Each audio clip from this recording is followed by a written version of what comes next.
Look at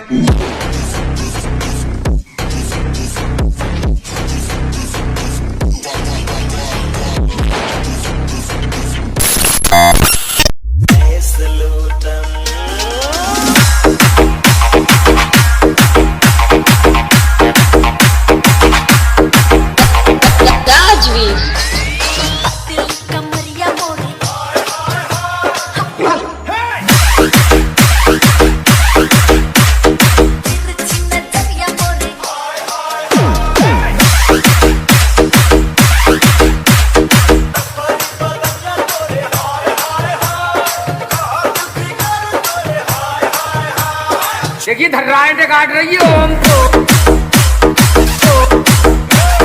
बोले तार बाबा आइयो